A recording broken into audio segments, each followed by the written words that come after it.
जय माता दी। दुर्गा सप्तशती अध्याय 2 नवरात्र दूसरा। हेलो गाइस, सोनी राठौर के मॉर्निंग के मिनी ब्लॉग में आपका स्वागत है। मैं सच मच खुश तो नहीं हूँ, बस ये है कि पूजा वगैरह कर ली है। सच तो खैर हूँ, लेकिन थोड़ी एक सुबह ऐसी न्यूज़ आ गई थी, किसी की डेथ हो गई है, उसकी न्यूज़ आ गई थी मेरी सिस्टर इन लॉ की, जेठानी की। तो उसकी वजह से थोड़ा मन सा ऐसा परेशान है, और जिस वजह से हुई जैसे हुई उस वजह से भी थोड़ा मन परेशान है। तो लेकिन नवरात्रि के दिन चलते हैं, पूजा पाठ तो करना ही है।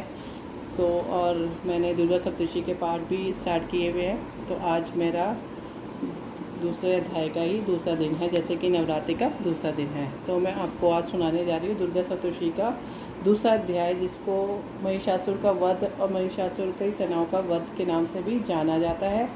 लेकिन मैं इसका मूल सार सुना रही हूँ आपको, क्योंकि वैसे तो अध्याय ये बहुत है, क्योंकि बहुत लंबा होता है, क्योंकि विस्तार से उसमें सब कुछ बताया गया है। कि जब कहता है कि शंकर जी ने माता रानी को प्रकट किया था, अपने मुख से जो प्रकट किया था, और तो फिर देवताओं ने उनको क्या क्या अस्त्र प्रदान किए थे, सब देवताओं ने क्या दिए थे, जितने भी हमारे आकाश देवता है, सूर्य देवता है, कुबेर है, उन्होंने सब अपनों सबने उनको अस्त्र शस्त्र प्रदान किए थे। तो उस हिसाब से मैं अगर वैसा वर्णन करूँगी तो काफ़ी लंबा हो जाएगा, और जो कि मैं कल ही अपने अध्याय मिनी ब्लॉग में बता चुकी हूँ कि मैं मूल सार लेके चलूँगी, जो कि कथा का है।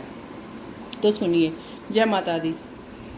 दुर्गा सप्तशती के दूसरे अध्याय को महिषासुर की सेनाओं के वध के नाम से भी जाना जाता है, जिसमें पराजित देवताओं द्वारा महिषासुर के पराभव की विस्तृत कथा सुनाई जाती है। फिर सभी देवताओं के तेज से देवी प्रकट होती है और उन्हें विभिन्न अस्त्र शस्त्र भेंट करते हैं, जिससे देवी महिषासुर की सेना का नाश करती है।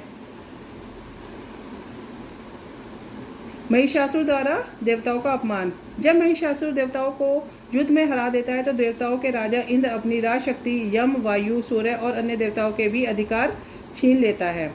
देवताओं का ब्रह्मा के पास जाना। देवताओं के अपमान और पराजय के बाद ब्रह्मा जी के नेतृत्व में सभी देवता मिलकर उस स्थान पर जाते हैं जहां भगवान शिव और भगवान विष्णु विराजमान हैं। देवताओं का मतमें। देवता मिलकर महिषासुर का द्वारा उन पर किए गए अत्याचार का विस्तार से वर्णन करते हैं और बताते हैं कि कैसे उन्हें देवताओं का अधिकार छीन लिया है और स्वर्ग का राजा बन बैठा है। देवताओं का आविर्भाव। देवताओं की बात सुनकर भगवान शिव, भगवान विष्णु तथा अन्य कई देवताओं के से एक दिव्य कल्याणमयी देवी का आविर्भाव होता है। अस्त्र शस्त्र का समर्पण। देवता प्रसन्न होकर देवी को अपने प्रमुख अस्त्र भेंट करते हैं, जैसे शिव ने त्रिशूल, विष्णु ने चक्र, वरुण ने शंख, अग्नि ने शक्ति, वायु ने धनुष और तनकश ने इंद्र ने वज्र और घंटा, यम ने दंड, प्रजापति ने स्फटिक माला, ब्रह्मा ने कमंडल, सूर्य ने तेज और काल ने ढाल और तलवार भेंट किए। महिषासुर की सेना का नाश।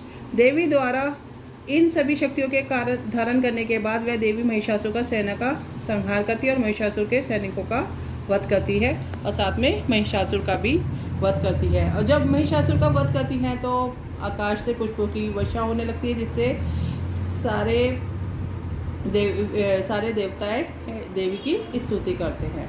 तो इसी के साथ दुर्गा सप्तशती का दूसरा अध्याय पूर्ण होता है। जय माता दी।